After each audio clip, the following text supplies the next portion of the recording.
Hi guys! Hello! It's vlogging time once again. Nandito kami ngayon sa Shabot Space and Science Center. So, first time to go here. Namasyal kasi spring break. Oh, ayan, Shabot Space and Science Center. Ayun sila, Mateo. Ayun. Shabot Space and Science Center. This is NASA Ames Visitor Center, located at Oakland, California, USA.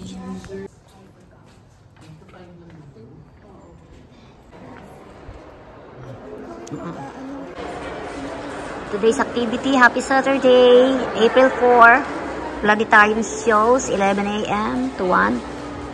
And then, paper rocket. So, that will be the activity. So, dito tayo ngayon sa planetarium. So, dito na tayo. Papasok na tayo. Planetarium na. Hello guys! Dahil alas 2 pang start ng show, the title is Mars, the Ultimate Voyage. Nagtingin-tingin muna kami dito. Tara, samahan nyo kami. We are here, NASA Ames Visitor Center. There, oh.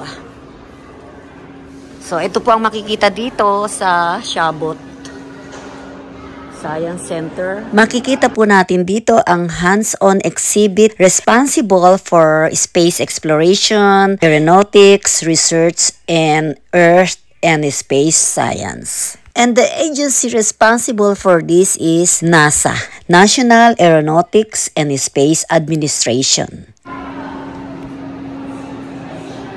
Ayan po, makikita dito. Ayan. Tapos, mamaya, punta kami sa, planetarium. So, this one. Ayan. Ito mga exhibits. They're inside. Ayun.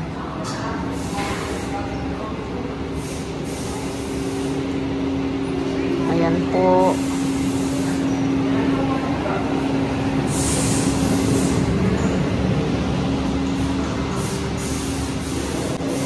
Hindi ko kayang i-explain. Papakita ko lang sa inyo kung anong mga nakikita dito. Ayan, I cannot explain it.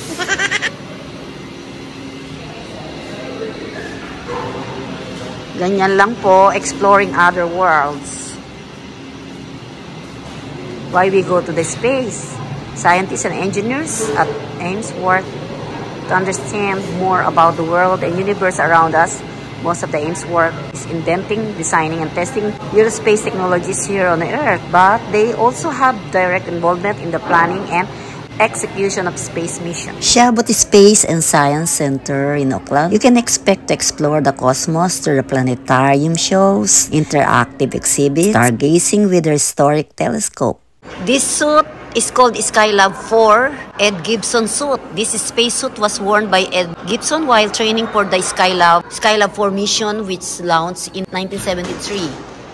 Skylab was NASA's first attempt at building and sustaining a long-term space station. That one. Ito pala pinakamagandang lugar dito. Guys, yung kainan. Ganda ng kainan dito. Oh, may space ano dito. Let's see this. Ay, sorry. Laki ng puno, oh. Laki ng puno. Ito sa paligid ng kantin. What is that? You see something there? Matsaya? What do you see? Okay, turn it around. Okay, turn it around. What do you see?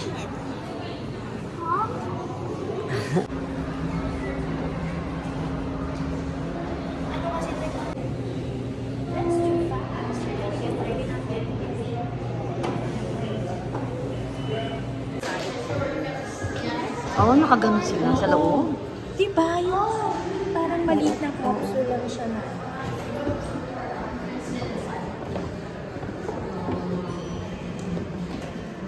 Grabe.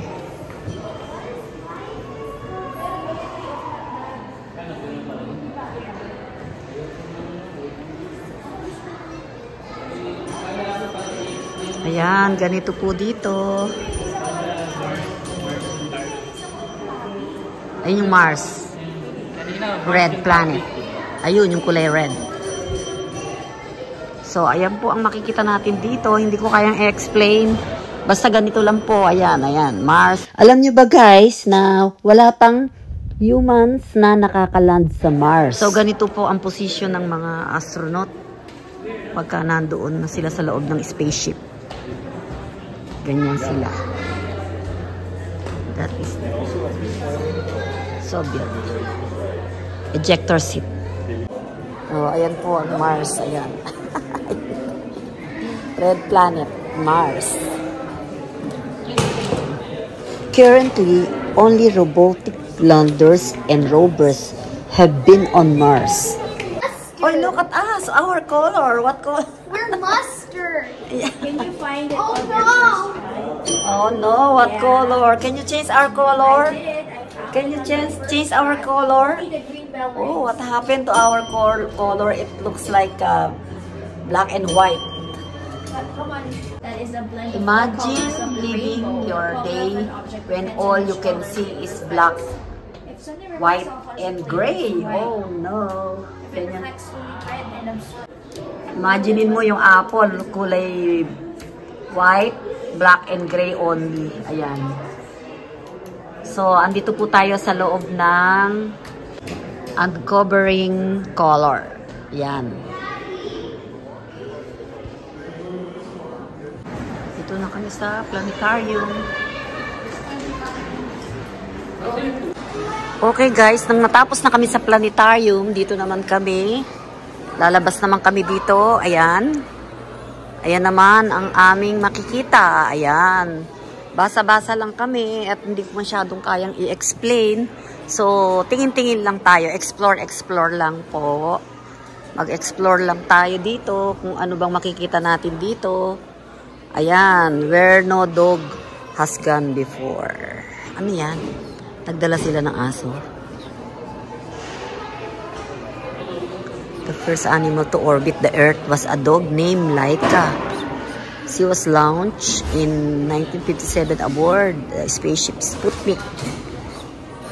Sadly, it was one-way trip intended to study the effects of space on future human astronauts. And Laika died from stress and heat exposure after just a few hours. Oh no, kawawa naman si Laika. Subsequent missions were much kinder to K9 cosmonauts Belka, Squirrel, and Strelka Arrow spent a day orbiting the Earth aboard the spaceship Sputnik 5 and both returned safely. Strelka later had a puppy named Pushinka, Fluffy, that was given to President Kennedy's daughter, which they jokingly nicknamed Putnik. Ano naman to? Hindi ko naman to alam. I don't know how to explain this one. Oh, dito naman tayo.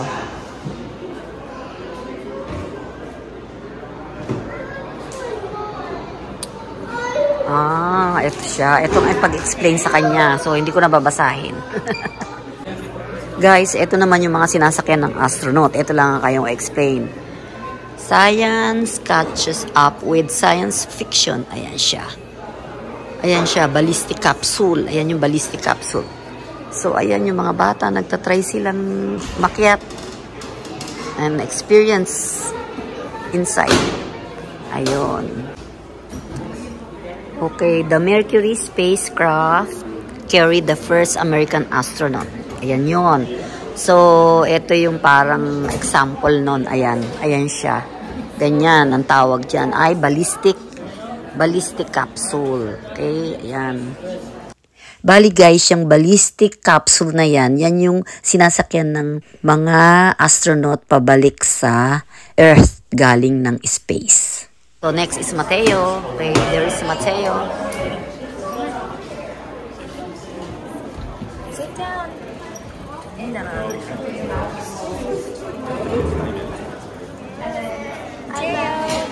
Mateo, look, Mateo, smile. Picturean mo. Yung iba magpicture kasi yung iba video eh. Yung iba magpicture. Hey, smile.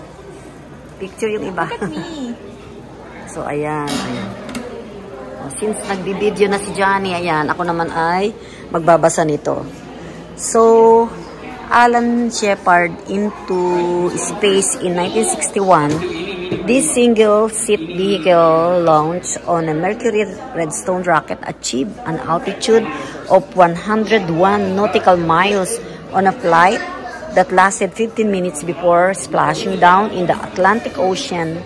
5 additional manned Mercury capsules took astronauts on higher and longer voyage around the Earth until the program ended in 1963. Before you sight a full-scale model of Mercury, climb in and try it on a foresight. So, ayan yung model inakyan ni Mateo kanina.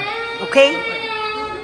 Guys, ito namang turbulent orb na to, meron ditong model na bilog na mayroong liquid sa loob. Kapag inikot mo yan habang binibilisan mo, it looks like Jupiter. Wow, ganda dito. Ayan, One Giant Leap, a Moon Odyssey.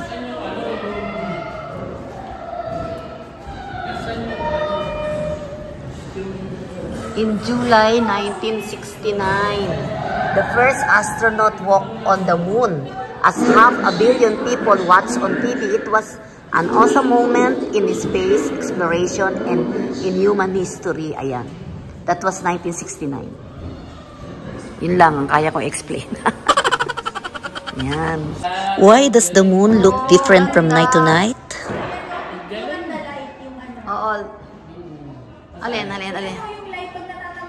Oo. Ayan. Ayan, sige, turn. Okay, turn. Pangalawang panood na namin to. Yung una ay Mars the Ultimate Voyage. Hello guys, pangalawang panood. Kanina yung anong topic yung kanina? Mars. Ngayon, secret. Hindi namin alam. Surprise. Okay. See you later. Guys, kaninang alas 2, ang pinanood namin dito sa planetarium ay Mars the Ultimate Voyage. Ngayon naman, pangalawang panood namin, alas 3, ay The Worlds of Curiosity. Ayan guys, dyan mo mapapanood yung palabas dyan, yung pinakapalabas dyan. Ayan, parang totoo kang nasa space. Ayan, o see, ganda. Ganda. Yan, ay ng mga tao, nag-iintay. Anong oras ba start? 3 o'clock. Yung kanina nag-start ng 2. 45 minutes yun. Dito, another 45 minutes again. Nag-ano lang kami, nag-restroom and then another one.